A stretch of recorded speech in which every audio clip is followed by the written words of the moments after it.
मुत्तहिदा के इदारे यूएनएफपी का कहना है कि गज़ा में इस वक्त 5000 से ज़ायद ऐसी हामला ख़वातीन हैं जिनके पास सेहत के मराकज़ से वो बहुत दूर है।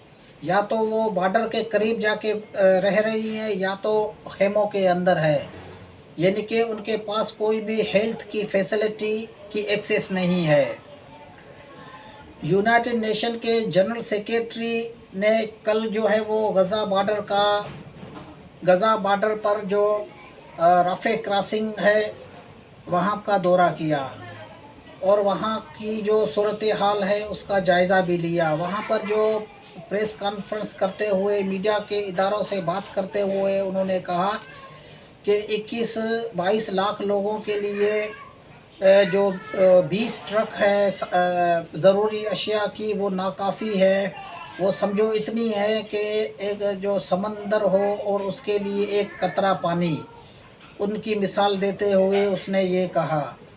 और यूनाइटेड से जो नेशन के जो जनरल सेक्रेटरी है उन्होंने ये भी कहा कि आप गज़ा बॉर्डर पे हो और आपको जो है वो हार्ट पेन न महसूस हो तो ये चीज़ भी नामुमकिन है। तो ये जो सारी जो ज़रूरी अशिया का सामान है इसकी जो निगरानी है वो यूनाइटेड नेशन खुद कर रहा है। अब इस जो गज़ा की हलाकतों का आप अंदाज़ा इस बात से भी लगा सकते हैं कि जो 20 ट्रक ज़रूरी अशिया सामान की आई हैं उसमें एक जो ट्रक है वो फुल, उसमें सिर्फ कफन है। यानी कि इतनी अमवात हुई है बच्चों की, औरतों की, नौजवानों की, इतनी अमवात हो चुकी है कि उनके पास इतने ज़्यादा कफन की ज़रूरत पड़ी कि पूरा जो है वो ट्रक जो है वो कफन का उनको मंगाना पड़ा है। और उसके अलावा जो है मिस्र में अमन कॉन्फ्रेंस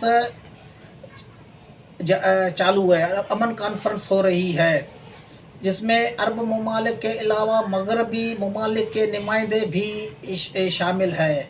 वो सर तोड़कर बैठे हैं कि किस तरह से इसराइल और फ़लस्तीन में जंग बंदी सीज़ फायर किया जाए।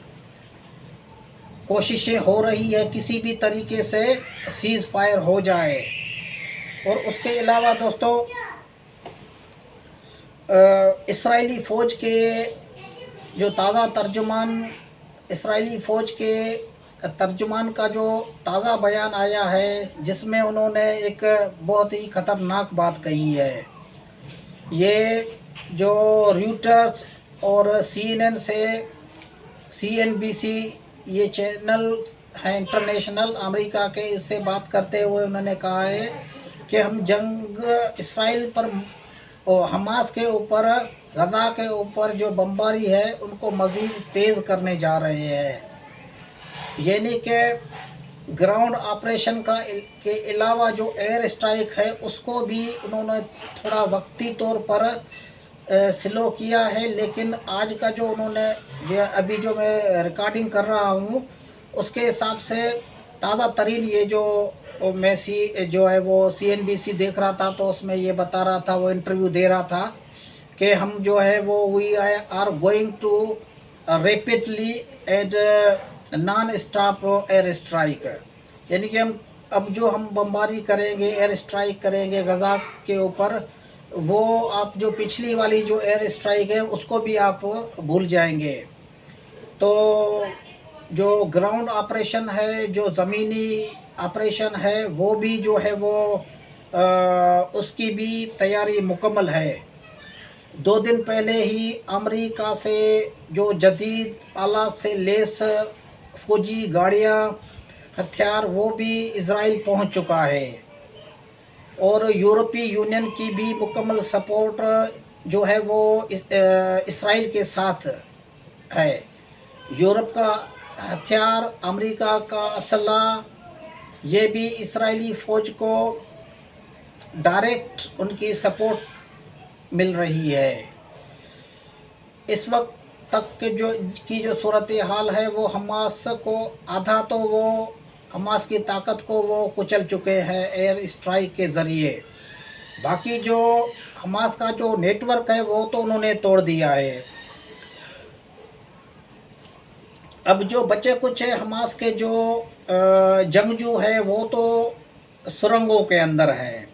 अगर ये इसराइल चाहता है कि हम सुरंगों के अंदर ही उनको जाकर कोई ऐसी गैस के ज़रिए गैस सुरंगों के अंदर हम फेंक के कुछ ऐसे केमिकल जो वेपन्स है उनके ज़रिए हम जो भी 30,000 के करीब जो मुजाहिद बचे हैं उनको हम जाके ख़त्म करें। ये सारी सिचुएशन अब तक चल रही है। गौर फिक्र हो रहा है कि किस तरह से हमास का वो हम मुकम्मल सफाया करें। शुक्रिया।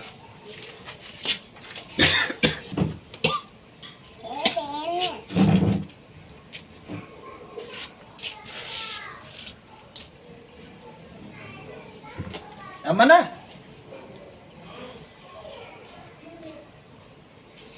ओ अमन के ना सरकार